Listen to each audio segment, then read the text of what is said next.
Last night's episode of Jimmy Kimmel Alive didn't just stir the pot, it knocked it off the stove and lit the whole set on fire. Before we dive in, please like and subscribe, and make sure to stay till the end. What started as a standard political interview spiraled into one of the most shocking on-air confrontations late-night TV has ever seen. Viewers weren't just surprised, they were stunned. Karoline Leavitt, the youngest White House press secretary ever, stepped onto the stage with the confidence of someone who knew she was walking straight into enemy territory. Wearing a razor-sharp blue suit and a calm but determined smile, she waved at the crowd. Cheers erupted, but so did boos. The room was already split, and the fireworks hadn't even started. She had come prepared, ready to talk policies, defend the administration, and hold her ground. But what she didn't expect was how fast things would spiral out of control. Jimmy Kimmel, known for his sharp humor, started things light. He introduced her with a smile, and she responded graciously, "Thanks for having me, Jimmy. Happy to be here."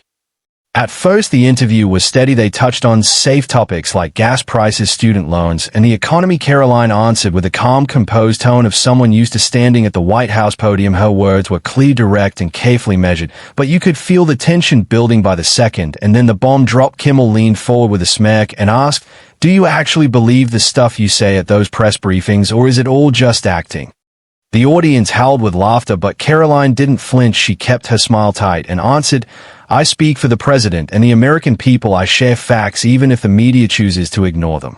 The room grew quieter. Some clapped, some didn't know what to do. The tension in the air suddenly felt heavy. Jimmy shot back, raising an eyebrow. "Facts, that's a bold word in Washington." A few nervous laughs bubbled out from the crowd, but it wasn't the same kind of laughter as before. Something had changed, something had shifted. Karoline's tone sharpened. "It's easy to make jokes about politics when you don't have to lead," she snapped. "Maybe that's why you're behind a desk and I'm at the White House podium." That one hit hard. The audience gasped. A few people stood and clapped while others booed even louder. "Please like and subscribe. Let's continue." The vibe had flipped completely. Jimmy's face stiffened. He laughed, but the sparkle was gone from his eyes. "Okay," he said, trying to recover, "but let's be honest, your administration is struggling. The economy is shaky. The border's a mess. Your boss's approval ratings are in free fall." Karoline didn't miss a beat. "Criticism is part of the job, but what do you offer?" Jimmy jokes, memes, sarcastic monologues. "The American people deserve better than cheap shots from a Hollywood stage." The audience was stunned. People were recording with their phones. Producers backstage were whispering frantically into their headsets, "Please like and subscribe. Let's continue." Then Jimmy turned up the heat even more. He played a clip behind them on a giant screen of video from one of Karoline's past press briefings where she hesitated while answering a tough question about inflation. The clip zoomed in on her face, catching an awkward pause and a smirking reporter in the front row. The crowd roared with laughter, but Karoline didn't even blink. "That's your big moment," she said coolly, a 5-second clip taken out of context. "Maybe you should apply for a job at CNN." That one landed like a thunderclap. Half the room erupted in laughter and cheers while the other half looked stunned. The temperature in the studio had officially hit boiling. Jimmy leaned in, visibly annoyed.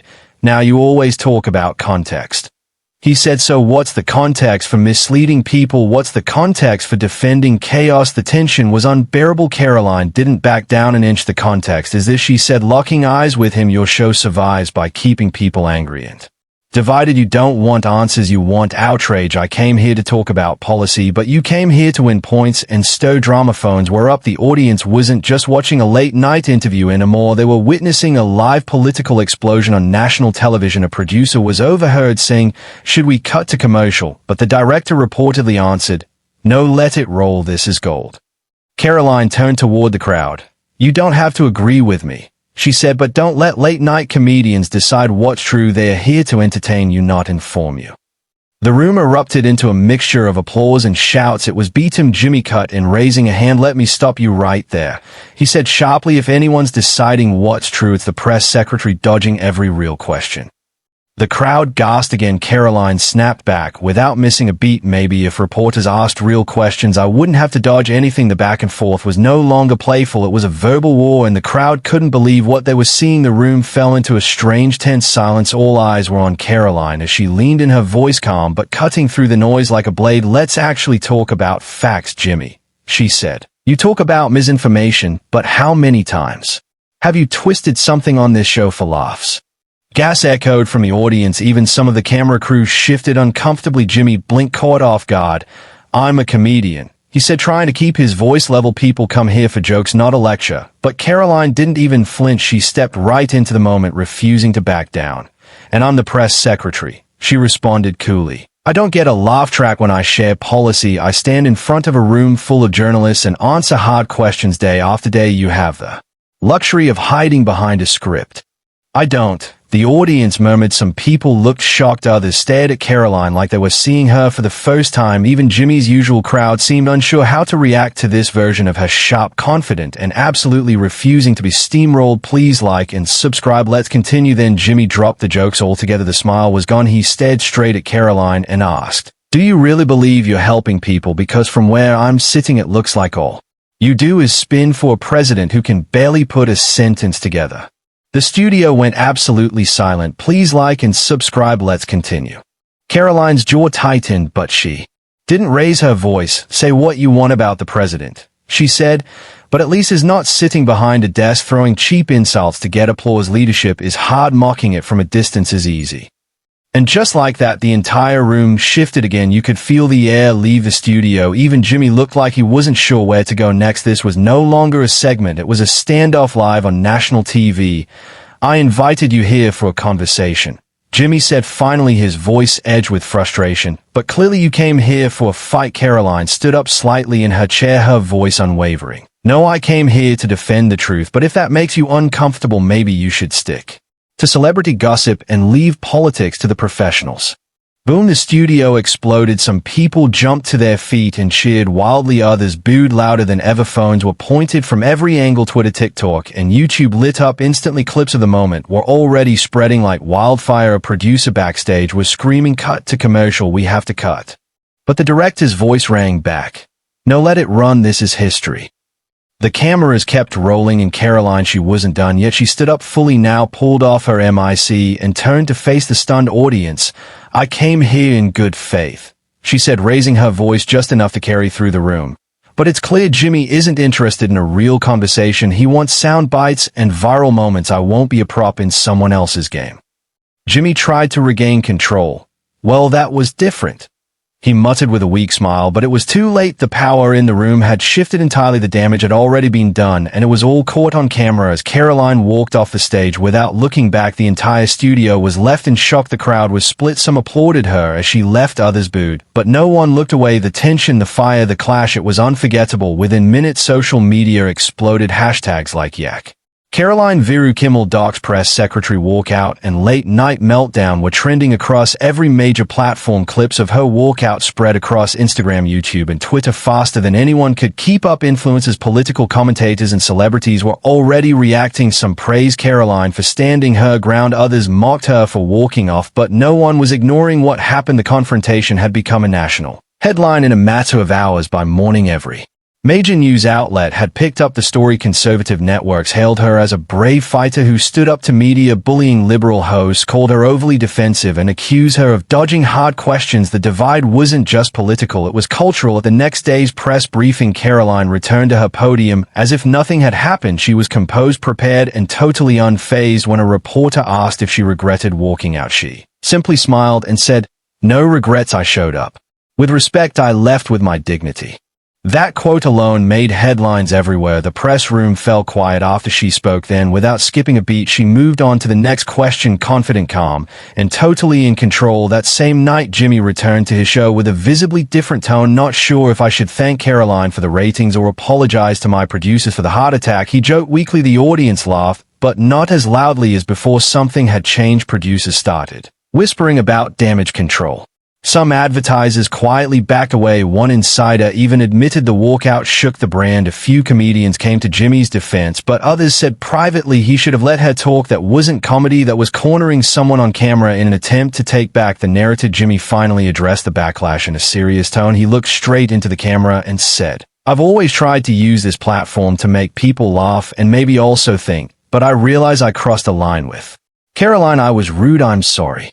That clip spread just as fast as the original confrontation. Some fans appreciated the apology, others said it was too little too late. But Karoline, she responded with a single sentence during her next live stream: "That's what grown-ups do, they own their mistakes." And once again the internet exploded. Behind the scenes, the White House staff praised her for keeping her cool under fire. Reporters noticed that even her critics had stopped underestimating her. One insider whispered to a journalist she just turned a meltdown into a movement, and she did it without shouting. And then came a surprise that no one saw coming. Karoline received a handwritten letter from Oprah Winfrey. It wasn't posted online, but sources say the letter praised Karoline's grace, strength, and composure. Oprah reportedly wrote, "Walking away takes more strength than shouting back. Well done."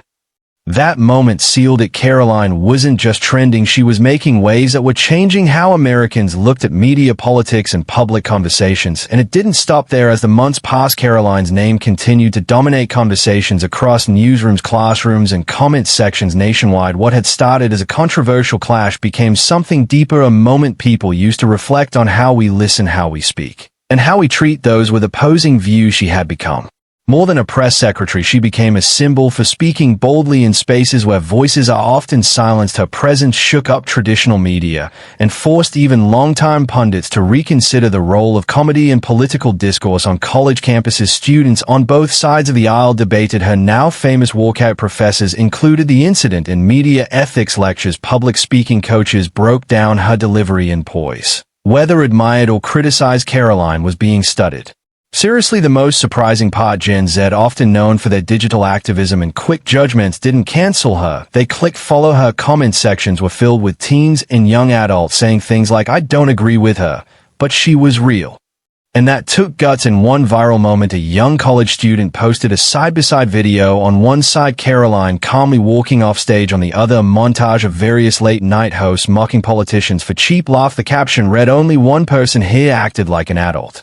Even comedians started taking notes. Some began tweaking their tone, slipping in more thoughtful pauses between jokes. Others doubled down, but even they couldn't ignore that the audience was shifting, laughing less at the cruelty and more at the wit. The landscape had changed behind closed doors. Networks held emergency meetings. Late night producers reviewed guest vetting procedures. Studio heads discussed ways to avoid another viral walkout. But no matter how they planned, the truth was unavoidable. The power had shifted to the guests who refused to play the game. Please like and subscribe. Let's continue. And meanwhile, Karoline kept moving. She launched a digital platform dedicated to honest civic education. It wasn't flashy. It didn't have celebrity cameos, but it reached millions. Her series, Say It Straight, became a quiet force in American media, offering clear, respectful breakdowns of complex topics. She didn't scream, she didn't insult, she didn't need to. Her calm clarity cut through the noise louder than any punchline. And because of that, people started listening not just to her, but to each other. He never directly addressed the incident again, but fans noticed he never brought another